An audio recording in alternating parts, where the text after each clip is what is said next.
structure segmentaire, hein, ça donne des groupes très bien définis. On sait, il n'y a pas de problème, on sait dans quel groupe on est. Et dans une société rurale, tribale, où il y a des luttes entre les clans ou entre eux, un homme sait toujours où il est. Il ne risque pas d'hésiter entre deux groupes. Il fait partie du groupe de son père et de son grand-père paternel, etc. Alors, avec ses cousins paternels, c'est un système très clair du point de vue de la définition. Du côté occidental, du côté, disons, de l'Occident latin, la parenté est très nettement bilinéaire. On est parents du côté de son père et du côté de sa mère. Et ça fait, si on fait des schémas d'organisation des groupes, ça fait des groupes qui sont beaucoup moins ce que les anthropologues appellent discrets. C'est-à-dire qu'on ne se situe pas, on se situe avec un choix personnel. Alors, là aussi, il ne faut pas exagérer et aller trop loin, mais à l'extrême, et en caricaturant presque un peu les choses, on pourrait dire qu'un individu je vais trop loin là, mais enfin, à la limite, choisit presque sa parenté. S'il a envie d'être plutôt du côté de ses oncles maternels, pourquoi pas, hein, s'il se brouille avec la famille de son père, et puis on peut sortir complètement de la parenté, entrer dans un système où la parenté a beaucoup moins d'importance. Mais déjà, le fait que ça soit une parenté bilinéaire, qu'on ne distingue pas, et ça assez vite, les Romains le distinguaient, mais dès le haut Moyen-Âge, et très vite, on abandonne la distinction entre oncle paternel et oncle maternel, qui en arabe est une distinction forte, hein, Banu Khal et Banu Ram, c'est une distinction marquée dans toute la tradition arabe. Dans la tradition occidentale, dès le haut Moyen-Âge, on a des oncles, on ne dit pas s'ils sont paternels ou maternels, on ne les distingue pas en fonction de ça. Il y a même souvent une espèce de privilège un peu de l'oncle maternel, et un individu, sa parenté, on ne pourrait pas dire, s'organise autour de lui. Alors que dans le système arabe pur et dur, hein, je ne vais pas dire qu'il n'y a pas d'exception, la parenté s'organise, c'est le groupe qui constitue la parenté, c'est les parents en ligne paternelle. Donc c'est déjà deux systèmes qui sont très différents. Dans le système, encore une fois, que j'appelle oriental par convention, la cellule de base de l'organisation du côté occidental. Alors, si je parle du côté occidental, en ce qui concerne la conjugalité, le couple conjugal a beaucoup d'importance, et ça aussi depuis le haut Moyen-Âge. Hein, la cellule de base de l'organisation sociale, de l'organisation de la propriété, c'est un homme et sa femme. Et on est dans un système chrétien monogame, où l'Église renforce la monogamie et l'indissolubilité du mariage. Je ne veux pas dire que tous les mariages soient vraiment indissolubles, mais l'idéal c'est ça. Tandis que dans le système arabo-musulman, oriental, le couple conjugal n'a pas la même consistance, hein, puisqu'il y a polygamie possible, il y a plus facilement répudiation ou divorce. Donc ça enlève de la force finalement à cette unité de base de la société qu'est dans l'Occident le couple conjugal. Un auteur comme Pierre Toubert, un grand médiéviste qui a travaillé sur l'Occident des l'époque carolingienne et post-carolingienne, il dit que le couple conjugal, c'est la structure portante de la société. Et tout se définit un peu autour de ça, et d'une propriété qui est la propriété d'un homme et de sa femme. Même s'il y a une espèce de privilège masculin, mais malgré tout, dans tout le système des héritages, ça fait une autre différence importante. Bon, les groupes de parenté, ça ressort de ça. Hein. Les groupes de parenté sont beaucoup plus forts du côté arabo-musulman que du côté occidental. Dans la question des mariages aussi, les choses sont assez différentes. dans le système segmentaire arabe, c'est même une de ses spécificités, il y a une forte tendance à l'endogamie, ou un idéal endogame. Hein, c'est le mariage considéré comme le meilleur, ça ne veut pas dire que ça soit le plus toujours réalisé, loin de là, et qui est pas... Mais enfin, dans l'idéal, c'est le mariage avec la bint al-am, hein, la fille de l'oncle paternel. Alors qu'au contraire, du côté du monde chrétien, et là aussi des traditions plus anciennes, mais renforcées par les normes chrétiennes, fait que, au contraire, on se marie loin de sa parenté. On est obligé de sortir de sa parenté pour se marier. Là aussi, il y a une différence qui est importante. Dans la question de la situation féminine, ça relève aussi un peu de ça et de la conception de l'honneur. D'un côté, système occidental, on a une séparation entre les sexes qui est moins forte, moins rigoureuse. Dans les sociétés germaniques, qui ont influencé beaucoup le système de l'Occident post-romain, les femmes jouent un rôle assez considérable. Elles peuvent détenir ce qu'on pourrait déjà appeler une espèce d'autorité publique. La reine, dans toutes les sociétés du 7e, 6e, 7e, 8e siècle en Occident chrétien, c'est-à-dire au moment où se constitue l'Occident chrétien un peu face à l'avance de l'islam, la reine joue un rôle très important hein, dans le couple royal. Elle peut régner en son propre nom. Alors, bien sûr, elle ne règne pas beaucoup, mais on a des grandes reines dans des royaumes barbares du 6e, 7e siècle, c'est elles qui transmettent la légitimité. C'est elles, il y en a qui se sont mariées. Bon, il faut un homme pour diriger les armées, pour exercer vraiment le pouvoir, mais c'est la reine souvent qui se marie plusieurs fois avec des hommes différents, et c'est elle qui transmet la légitimité royale. Donc là aussi, on a quelque chose qui est très différent de ce qui se passe dans le... Et du coup, les alliances matrimoniales dans le système occidental sont fondamentales pour la définition du système sociopolitique. Hein. On cherche à faire le plus d'alliances matrimoniales possible. Et l'histoire de l'Occident chrétien, elle est remplie d'histoires de mariage. Mariage princier, mariage alliance entre familles princières, royales, seigneuriales. Ça fait une grande partie de l'histoire.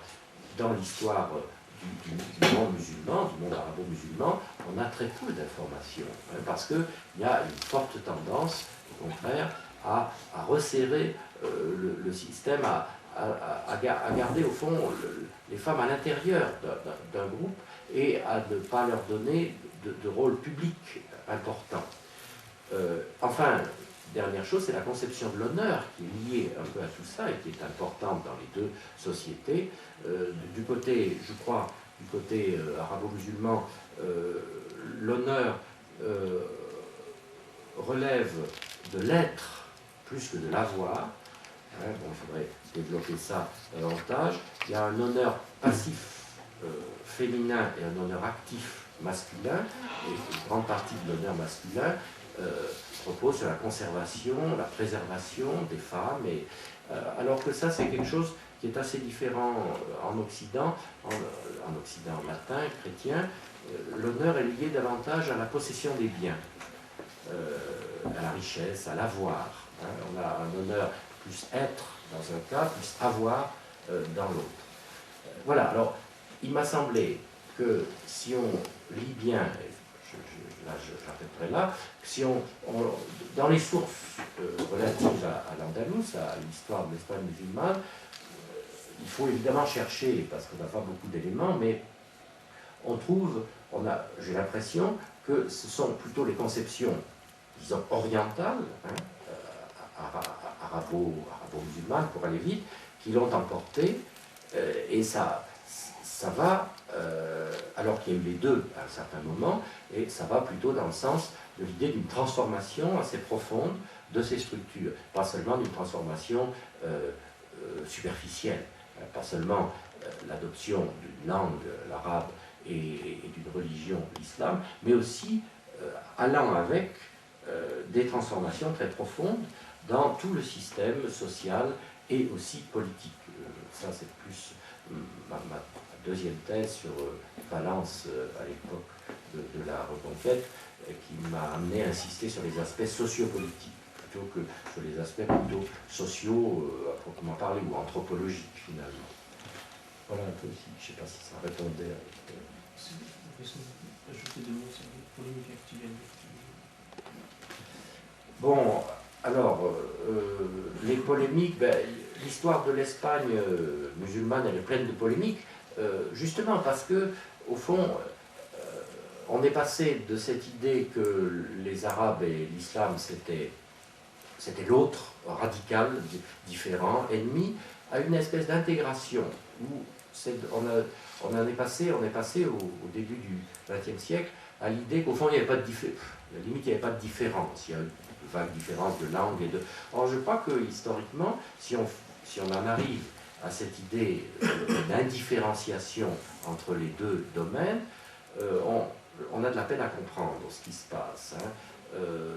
Pourquoi, par exemple, pourquoi est-ce que les royaumes de Taïfas sont éliminés, hein, ou sont faibles et vaincus par les États chrétiens? Hein, s'il n'y a pas de différence d'ordre sociopolitique, pourquoi vous avez un exemple qui est quand même assez parlant, c'est le royaume de Saragosse, au XIe siècle. C'est un royaume puissant, avec une grande capitale, Saragosse, très peuplée, très riche, très développée culturellement. En face de lui, il y a un tout petit État, royaume chrétien aragonais, qui est microscopique, qui est attardé, qui est... Bon, et c'est lui qui va l'emporter. C'est lui qui va conquérir. Quelqu'un au début du XIe siècle n'aurait jamais pu penser qu'un siècle après, c'était cette petite entité chrétienne pyrénéenne du royaume d'Aragon qui allait conquérir le royaume de Saragosse. Ça aurait été impensable pour un observateur dans les années 1010, hein, au moment de la disparition du califat de Cordoue. Alors, pourquoi si on dit, oh ben c'était la même chose, ils avaient au fond à peu près les mêmes structures, les mêmes mentalités, la même façon de voir, les mêmes... comment expliquer l'évolution historique, hein. Donc je crois qu'il faut, pas pour les exalter, mais voir au fond, pourquoi les choses se sont passées de telle ou telle façon. Voilà. Alors, je suis un petit peu... Là, j'ai un tout petit peu dévié. Alors, les polémiques actuelles, ben, ça ressort, ça relève un peu de ce que j'ai dit. Tariq a cité un livre qui a été publié en... Je ne sais plus bien quelle était la date de publication, dans les années 70, qui était « Les Arabes n'ont jamais envahi l'Espagne ».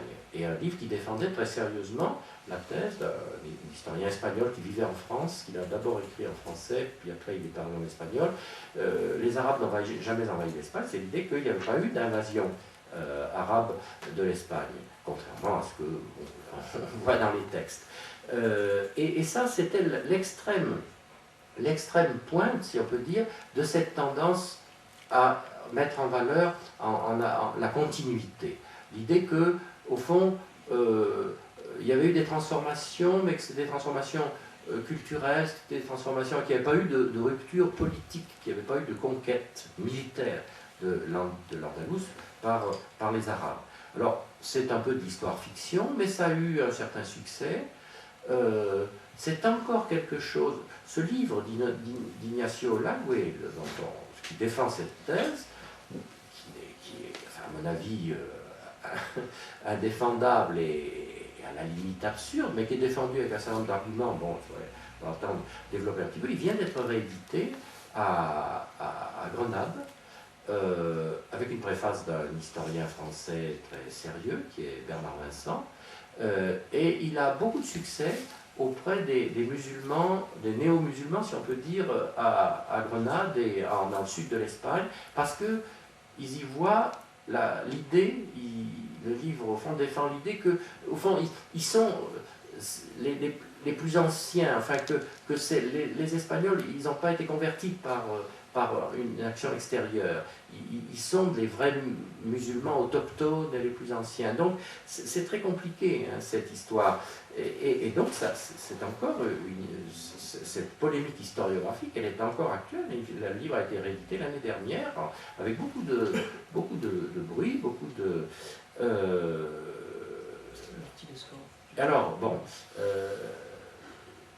ces thèses très, disons, très, comment dire, qui au fond nie l'histoire telle qu'on l'a fait naïvement, si on peut dire. Elles ont trouvé un défenseur sous une forme beaucoup plus habile et beaucoup moins, beaucoup plus à droite, chez un auteur français qui s'appelle Gabriel Martinez-Gros et qui a écrit un premier livre qui s'intitule L'idéologie andalouse, hein, oui, la légitimité, l'idéologie omeyyade, pardon, l'idéologie omeyyade, et puis il y a un deuxième livre, L'identité andalouse. Dans son idéologie omeyyade, il développe l'idée que toute la littérature, toute l'historiographie, toute la littérature historique, et même pas seulement l'histoire, mais aussi certains ouvrages comme Ibn Hazm, il a tout un chapitre sur Ibn Hazm, ce sont des textes qui sont écrits pour défendre la légitimité du califat de Cordoue, qui soit écrit au Xe siècle, à l'époque du califat, ou qui soit écrit après, 11e, 12e siècle. C'est des textes soit d'exaltation du califat, de la légitimité du califat, soit de regret et de nostalgie, si on peut dire, du califat. Et qu'ils tournent, mais il y a des raisonnements qui sont vraiment très compliqués, je ne sais pas si vous avez essayé de lire, il y a des chapitres, à mon avis, ils sont illisibles. Mais bon, enfin, incompréhensible ou presque. C'est toutes des interprétations symboliques, mais le résultat de ça, c'est une espèce de délégitimation des textes. C'est-à-dire que pour lui, ces textes, ils ont été écrits, il emploie le terme, sous la dictée du califat, c'est-à-dire qu'on ne peut pas les utiliser pour faire l'histoire, parce qu'ils la déforment.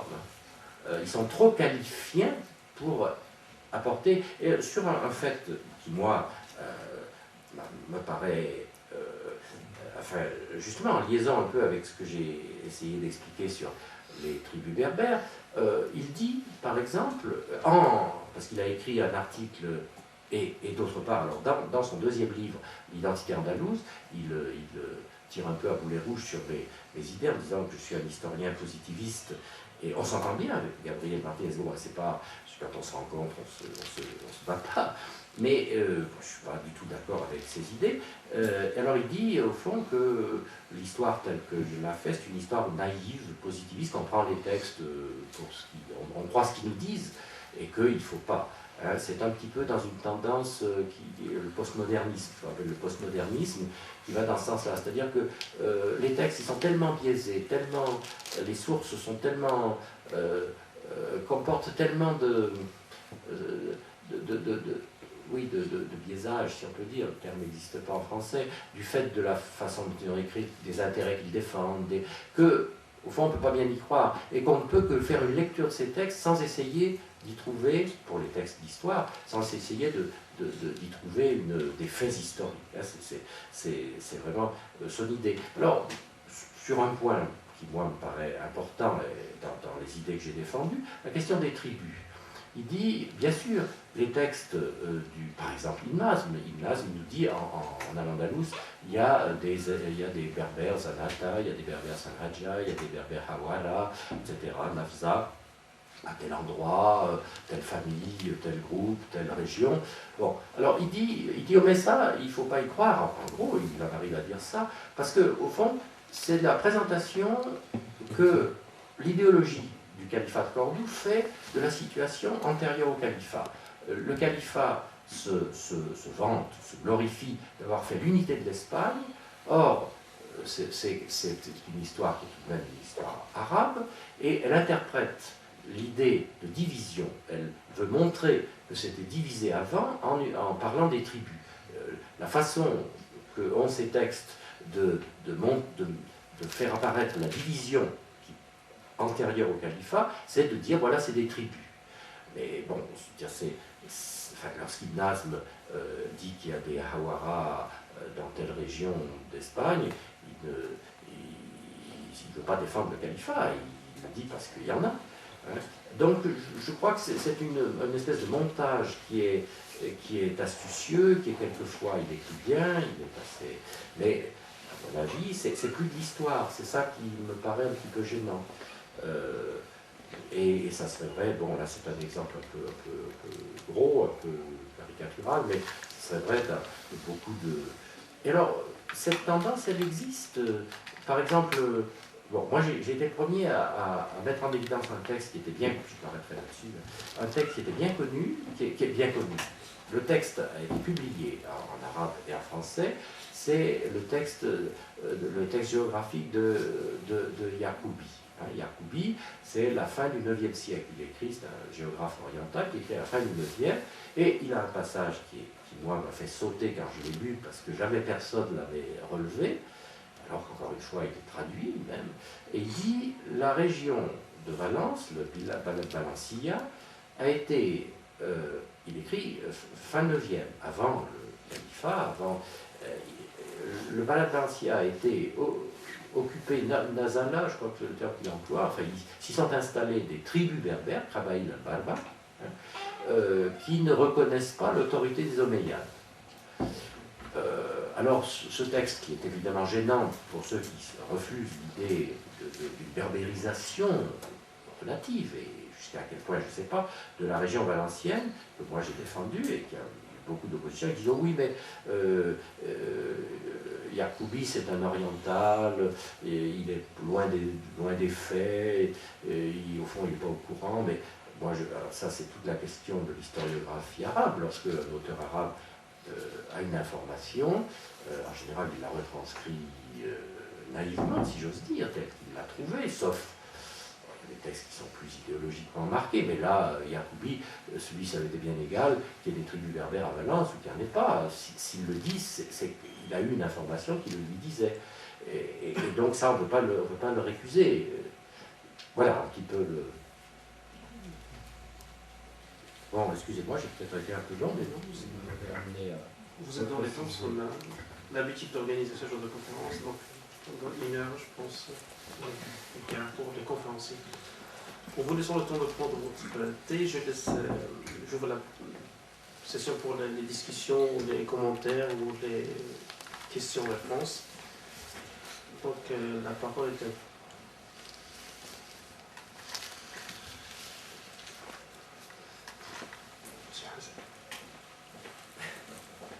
Ça va peut-être brasser beaucoup de choses, beaucoup de... Bon.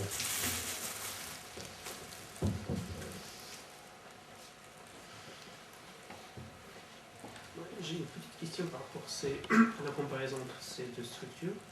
Où est-ce qu'on peut mettre les structures des communautés juives, en fait? Est-ce que...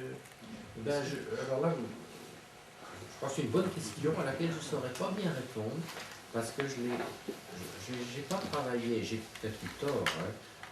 Effectivement, je crois que vous avez raison, on pourrait se poser la question, est-ce que par exemple les Juifs, je pense que c'était plus proche des structures arabes, mais j'en ai pas de preuves, ces communautés ne sont pas très bien connues, mais je pense qu'on pourrait trouver en particulier, un des problèmes, c'est cette question qui est assez débattue des alliances matrimoniales. Est-ce que, au fond, on tend à resserrer le groupe familial, ou est-ce qu'au contraire, on tend à faire beaucoup d'alliances? Alors, je ne veux pas dire, je veux pas être non plus trop simpliste, hein.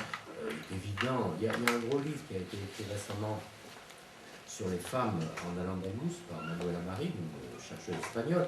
Alors elle me critique un peu, elle n'est pas très d'accord avec moi sur beaucoup de choses, et au contraire, elle insiste sur les échanges, en particulier dans les sources qu'on possède. Il y a beaucoup de sources relatives aux fouqaha, et on voit que dans les milieux des fouqaha, il y avait beaucoup de mariages, de naître avec la fille d'un disciple, enfin d'un croisement. Je ne pense pas du tout que ce soit une endogamie exclusive.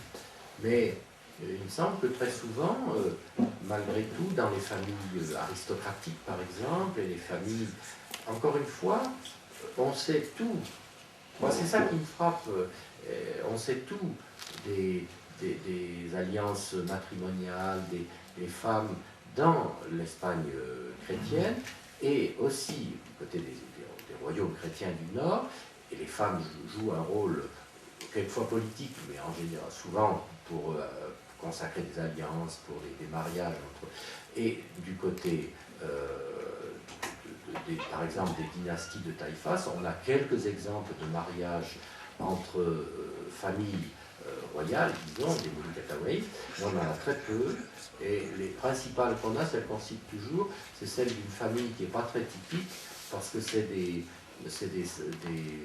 esclavons, enfin des Safalibas, qui ne sont pas arabes, enfin, ils ne sont pas, donc je crois que ça n'est pas. Mais c'est des questions qui sont encore très débattues. Hein. Le livre de Manuela Marin, il critique pas mal le fait que j'ai trop peut-être insisté sur le caractère endogame des familles, et surtout des grandes familles andalouses. Donc, je les vois comme très arabisées, au fond.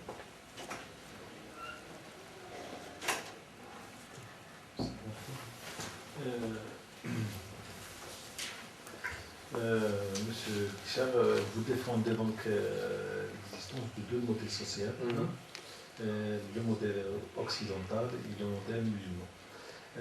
Je dirais pas musulman, je dirais arabo. Je pense qu'il vient plutôt voilà, ce que j'ai appelé oriental, une tradition qui n'est pas vraiment religieuse. Hein.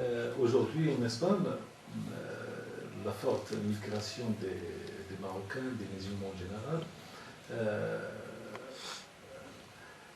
pose le problème de nouveau, je pense, avec une forte fécondité, les recensements, les derniers recensements de la direction des statistiques prouvent que les migrants musulmans ont une très forte fécondité. Les premiers jours du nouveau de 2016 ont prouvé que 4 des 4 enfants nés le 1 janvier, les premières heures sur les 4 enfants, 3 ont été des Marocains. Donc, cette forte fécondité, est-ce que vous ne voyez pas qu'il va de nouveau renverser ou imposer un nouveau modèle social autre que celui qui existe, le modèle, c'est-à-dire le modèle chrétien? Bon, alors, je crois que le problème que vous posez, il est tout à fait pertinent, hein, mais il ne concerne pas que l'Espagne, il concerne au premier chef la France, où il y a 5 millions à peu près actuellement, c'est la plus forte proportion disons, on est toujours gêné par, qu'est-ce qu'il faut dire, d'immigrants, des diverses générations, puisqu'il y a des gens de la 2e, 3e génération, et puis il y en a qui sont arrivés tout récemment, et puis il y en a qui se définissent comme musulmans, d'autres pas.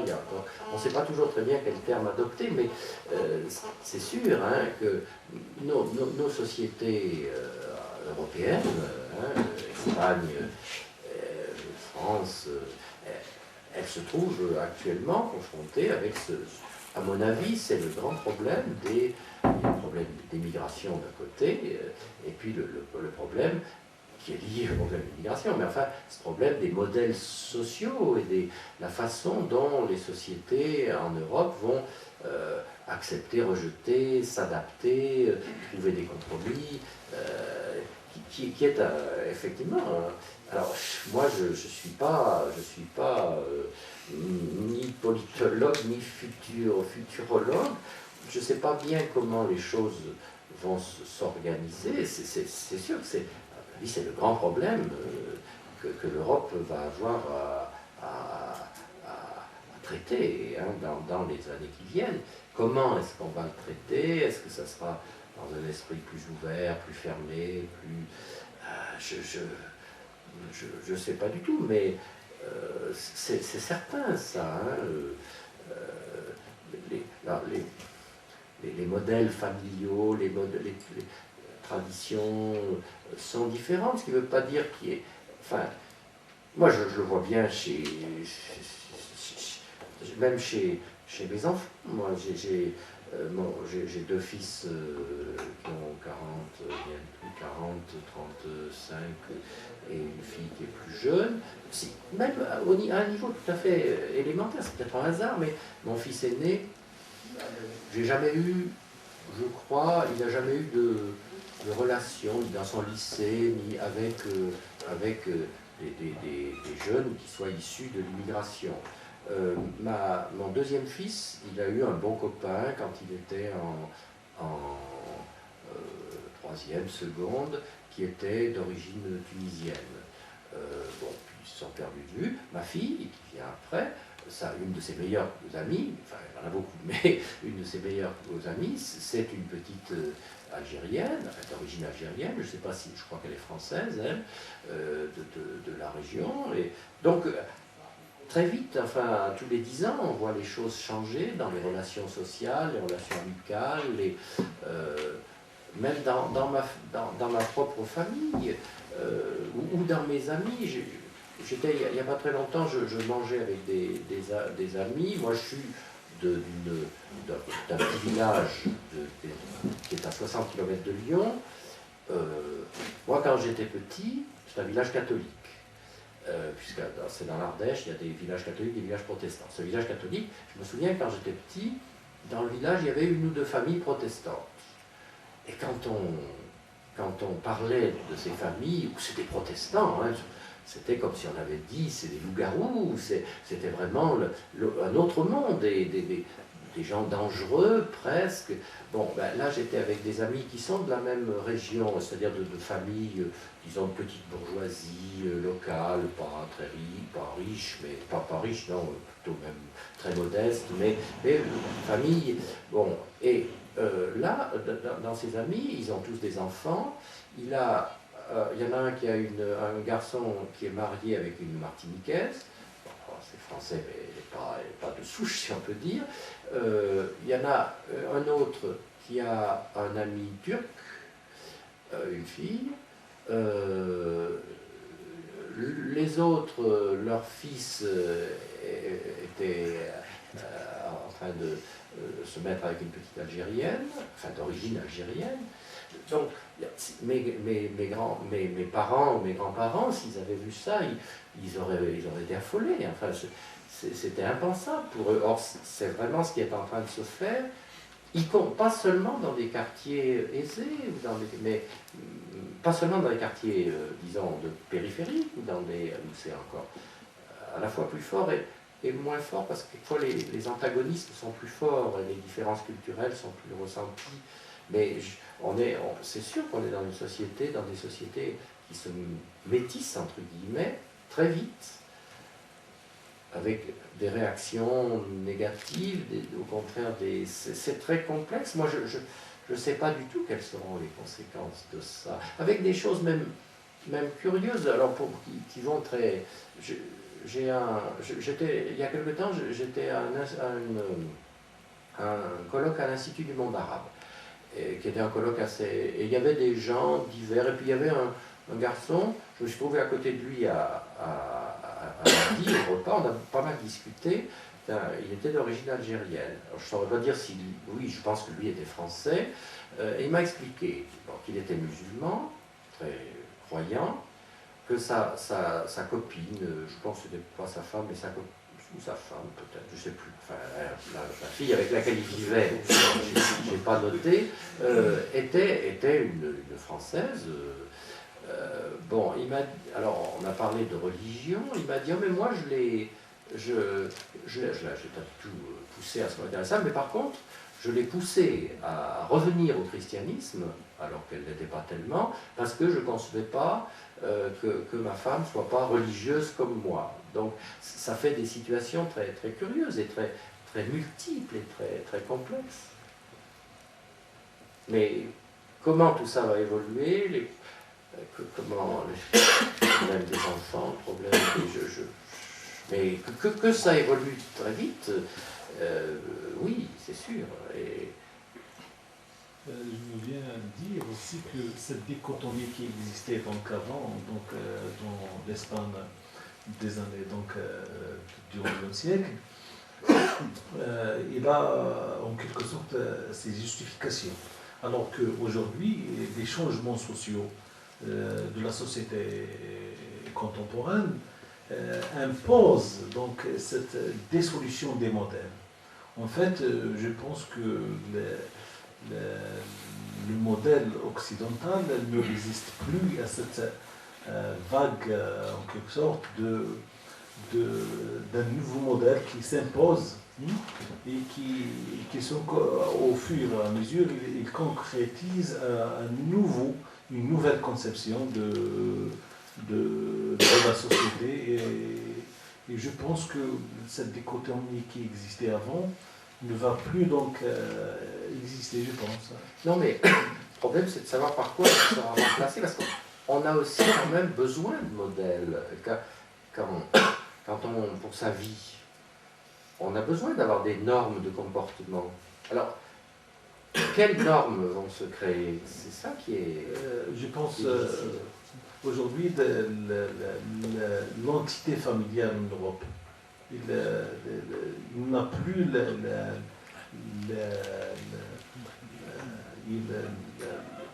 la force qu'il avait auparavant. Il n'a plus les relations sociales et familiales surtout ne résistent plus aux changements sociaux qui imposent des nouveaux modèles, des nouveaux normes et des nouveaux valeurs. Oui, mais parce que nous ne pouvons pas du tout savoir ce qu'elles seront, ces nouvelles normes, ces nouvelles valeurs. Leur influence sur l'existence des deux modèles.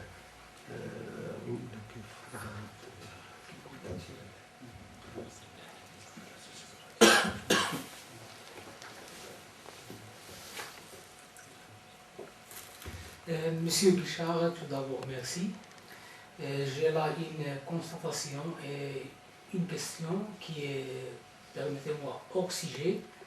Tout d'abord, puisque vous avez traité la question de l'Andalous, surtout au niveau généalogique, est-ce qu'on peut se permettre de penser de la même façon, je veux dire généalogique, pour une certaine relation d'Ibn Khaldoun avec l'Andalousie, puisque lui-même est d'origine andalouse, si on poursuit sa généalogie, et surtout, quand on lit son autobiographie, on constate que l'homme parle d'une certaine nostalgie quand il était en Andalouse.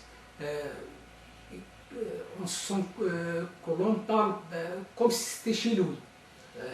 Ça, c'est la constatation. La question, c'est au niveau bibliographique. J'ai parlé un certain temps sur les relations diplomatiques entre l'Andalousie et les pays de la Méditerranée